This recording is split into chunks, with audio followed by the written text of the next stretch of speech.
अस्सलाम वालेकुम dear students, welcome to my YouTube channel. D3 book के सेशन में अपडेटेड 7th एडिशन से आज हम चैप्टर नंबर 3 एक्सरसाइज 3A का क्वेश्चन नंबर 3 करेंगे। तो क्वेश्चन नंबर 3 आपके सामने है। Consider the sequence 10, 14, 18, 22, 26 and go on. तो ये आगे चलती जा रही है सीक्वेंस, ये हमें प्रोवाइड की गई है। तो ये आगे गो ऑन है, इसलिए इसको डॉटेड में शो किया गया है डॉट लगाकर कि ये अभी रुकी नहीं, ये सीक्वेंस चल रही है, आगे कंटिन्यूअस सीक्वेंस है। तो बस यहाँ तक हमने इसको रोक दिया है। तो अब इस फर्स्ट पार्ट में क्या पूछा जा रहा है, write down the next two terms of the sequence. इस सीक्वेंस की नेक्स्ट टू टर्म्स हमने बतानी है कि अगली दो टर्म्स इसकी कौन सी हैं। अब सबसे पहले आप ये देखें, ये समझने की कोशिश करेंगे टर्म्स किसे कहते हैं। तो यहाँ पर 10 जो है ये एक टर्म है, तो इसी तरह 14 जो है वो अगली टर्म है, 18 ये सारी टर्म्स हैं। इनको हम टर्म बोलते हैं। किसी भी सीक्वेंस में कोई नंबर जब गिवन किया हुआ हो तो वो टर्म कहलाता है। तो ये फर्स्ट टर्म है, ये सेकंड टर्म है। तो ये देखें, ये फर्स्ट टर्म है, इसको T1 से डिनोट करेंगे। और ये सेकंड टर्म है, इसको T2 से डिनोट करेंगे।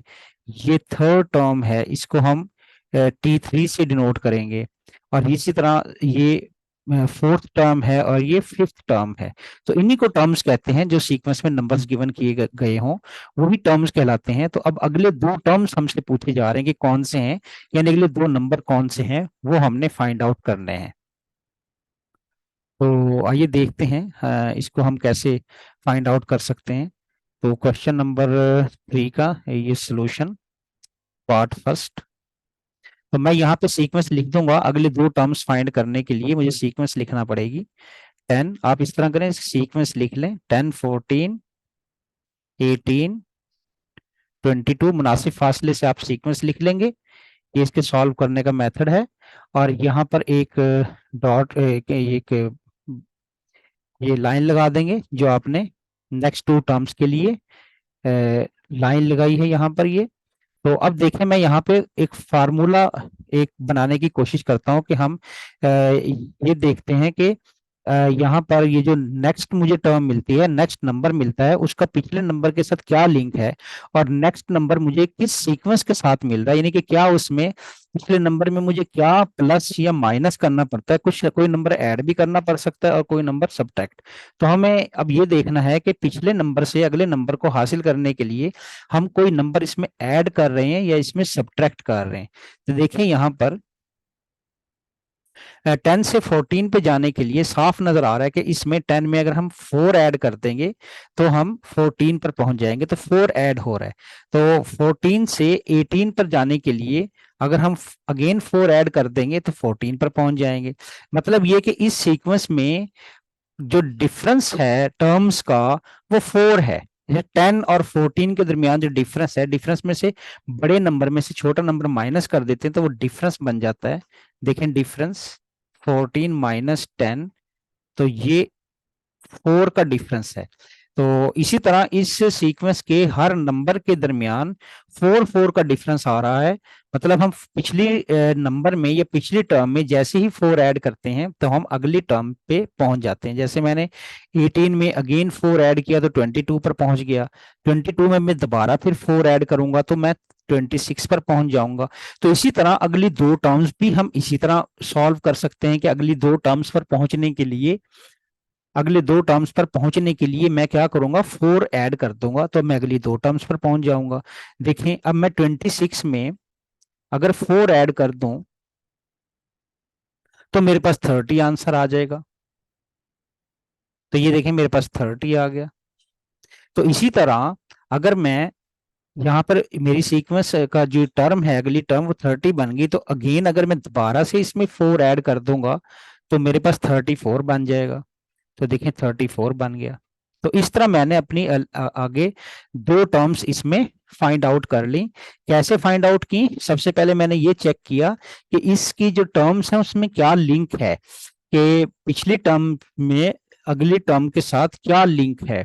तो +4 का लिंक है, हम 4 ऐड करते हैं तो अगली टर्म पर पहुंच जाते हैं, यानी कि +4 का डिफरेंस यहाँ पे चल रहा है, +4 करते हैं तो अगली टर्म पर पहुंच जाते हैं। तो इसी तरह 26 में फिर मैंने +4 किया तो 30 पर पहुंच गया, और 30 में फिर मैंने अगेन 4 ऐड किया तो मैं 34 पर पहुंच गया। तो दीज आर द आंसर्स कि अगली दो टर्म जो हैं वो 30 हैं और 34 हैं। तो ये मैंने फर्स्ट पार्ट को इस तरह सॉल्व कर दिया, तो उम्मीद है आपको इसकी समझ आई होगी। अब हम इसके पार्ट 2 की तरफ बढ़ते हैं। पार्ट 2 में देखिए क्या कहा जा रहा है, find in terms of n a formula for the nth term of the sequence, कि इसके लिए एक फार्मूला बनाएं आप इस सीक्वेंस का।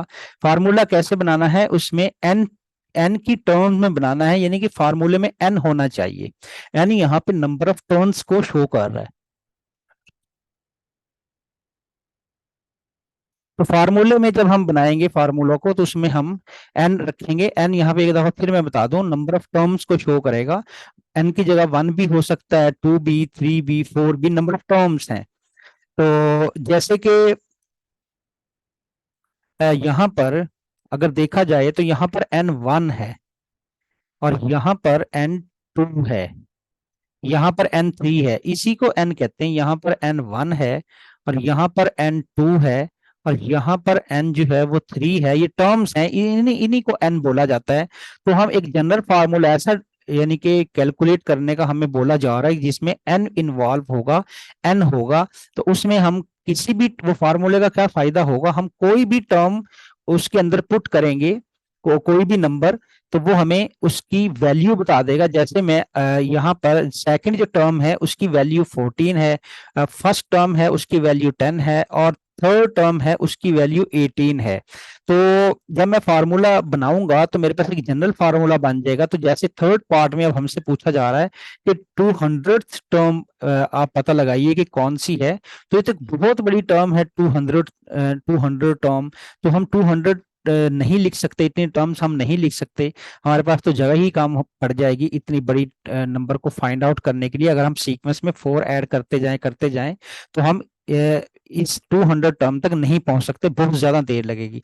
तो वो जो फार्मूला हम एक डिड्यूस करेंगे, तो उस फार्मूले में अगर मैं एन की जगह 200 डाल दूंगा तो मुझे आसानी से उसकी वैल्यू मिल जाएगी, यानी 200 टर्म मुझे मिल जाएगी। ये फायदा होगा। खैर वो हम अगले पार्ट में इसकी बात करेंगे कि इसका क्या फायदा है। अभी तो हम पार्ट 2 पे फोकस करते हैं कि हमें एक फार्मूला बनाना है, तो वो फार्मूला हमें कैसे बनाना है। तो आइए मैं आपको बताता हूँ कि फार्मूला आप कैसे बनाएंगे। सबसे पहले आप दोबारा इस टर्म को लिख लीजिए, पार्ट 2। मैं दोबारा इसी टर्म को लिख लूंगा। ये देखें, 10,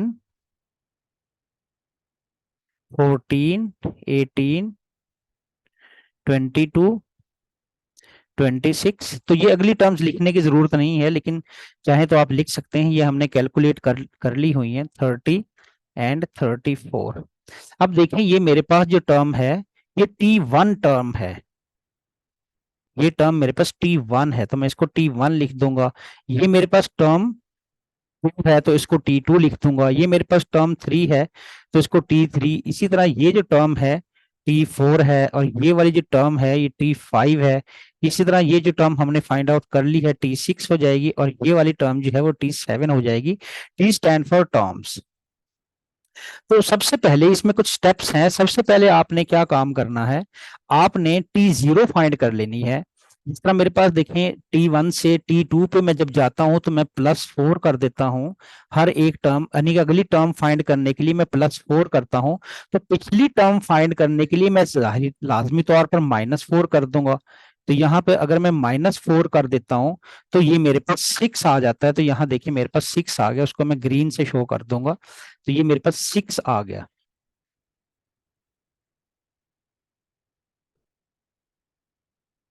ये मेरे पास 6 आ गया, और यही मेरे पास T0 है। यही है मेरे पास जो T0 है। सबसे पहले आप क्या किया करेंगे इस किस्म के क्वेश्चन में जिसमें आपसे फार्मूला वो पूछा करेगा कि फार्मूला डिजाइन करें, आप सबसे पहले वहां क्या फाइंड किया करेंगे, T0 फाइंड कर लिया करेंगे। ठीक है, T0 को आपने फाइंड कर लिया, ये हमारे पास T0 है। तो वो 6 आ गया, मैं इसको सर्कल कर देता हूं इसको। ये देखिए मेरे पास ये आ गया। ये मेरे पास T0 है। सबसे पहले आपने T0 फाइंड कर लेना है। यहाँ मैं स्टेप्स लिखता भी जाऊंगा। यहाँ पर मैं शॉर्ट उसमें लिखता जाऊंगा कि फाइंड T0। ठीक है, मैंने T0 फाइंड कर लिया। और उसके बाद फिर मैं देखूंगा कि हर एक टर्म का दूसरी टर्म में क्या डिफरेंस चल रहा है। तो यहाँ मुझे पता चल रहा है कि 4 का डिफरेंस चल रहा है। तो मेरे पास डिफरेंस क्या आ जाएगा, मेरे पास डिफरेंस 4 आ जाएगा। तो मैं उस डिफरेंस को भी लिख लूंगा। देखिए, मैं T0 लिख देता हूं यहाँ पर कि T0 मेरे पास निकल आया। T0 मेरे पास यहाँ 6 निकल आया। और डिफरेंस जो है, टर्म्स का डिफरेंस, उसको मैं डी से डिनोट कर देता हूं। टर्म्स का डिफरेंस जो है वो +4 है। ये मेरे पास टर्म का डिफरेंस निकला है। ये मैंने दो चीजें फाइंड आउट कर ली। ठीक है, तो फर्स्ट में हमने T0 फाइंड किया। देन सेकंड स्टेप में हमने क्या किया, फाइंड डी, यानी कि डिफरेंस फाइंड करें। तो सेकंड स्टेप में आपने डिफरेंस फाइंड कर लेना है और आपने वो लिख लेना है डिफरेंस यहाँ पर, जिस तरह मैंने लिख लिया। तो अब फार्मूला क्या बनेगा, अब फार्मूला बस बन जाएगा बहुत आसानी से। अब हम फार्मूला बना लेते हैं यहाँ पर कि देखें फार्मूला क्या बनेगा। मुझे जनरल टर्म का कहा गया, तो जनरल टर्म हमेशा Tn कहलाती है। तो मैं यहाँ लिख दूंगा जनरल टर्म। तो जनरल टर्म मेरे पास Tn है, यही मैंने फाइंड आउट करनी है। तो ये फाइंड आउट करने के लिए आप सबसे पहले क्या करेंगे, आप डिफरेंस लिख लेंगे। ये देखिए, आपने डिफरेंस लिख लिया और उसको n से मल्टीप्लाई कर देंगे, क्योंकि उसने इन टर्म्स ऑफ n पूछा है।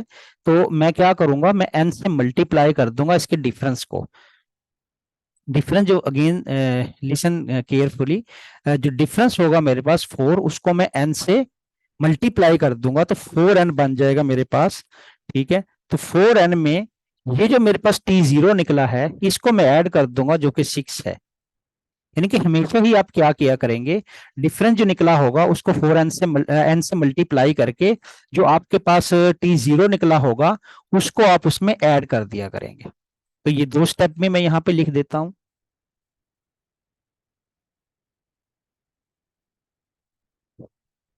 क्या करेंगे आप, डिफरेंस फाइंड करने के बाद multiply difference, multiply difference with n and add it,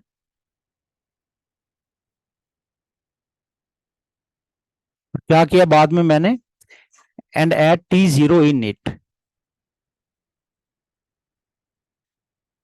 तो बहरहाल अपने याद रखने के लिए आप ये स्टेप जो है वो लिख लीजिए, ताकि आपको या इसको स्टेप्स को याद रख, आप स्टेप्स को याद करके आप आसानी से इस जनरल टर्म को फाइंड आउट कर सकें कि कैसे।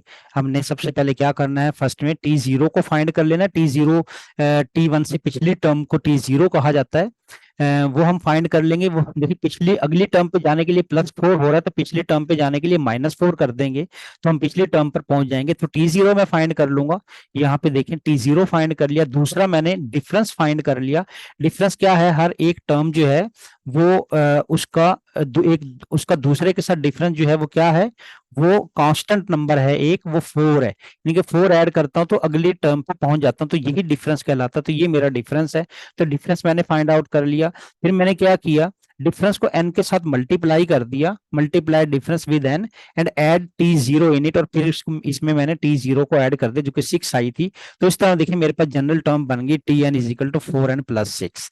तो इस तरह मैं अपने जनरल टर्म को बनाऊंगा। तो ये पार्ट भी मैंने सॉल्व कर दिया। अब हम देखते हैं अगला पार्ट में क्या पूछा जा रहा है।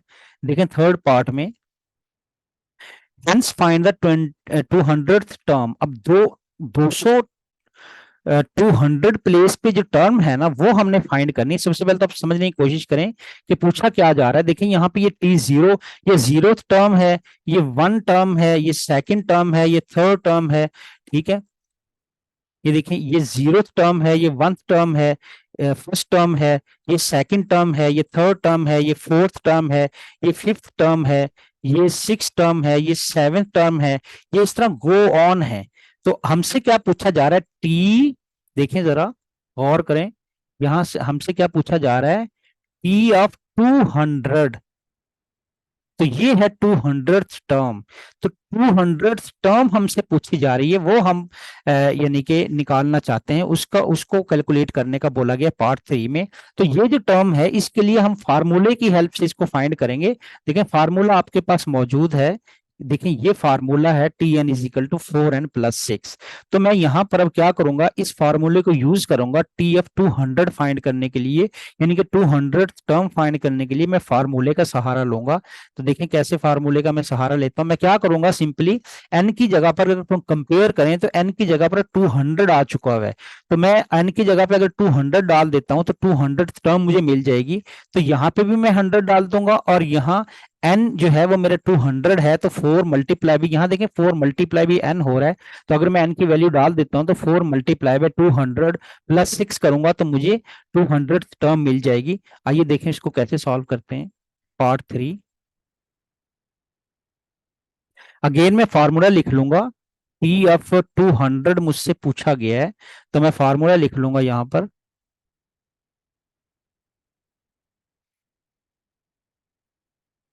देखिए फार्मूला क्या है, T n is equal to, जो मैंने अभी बनाया, 4n+6।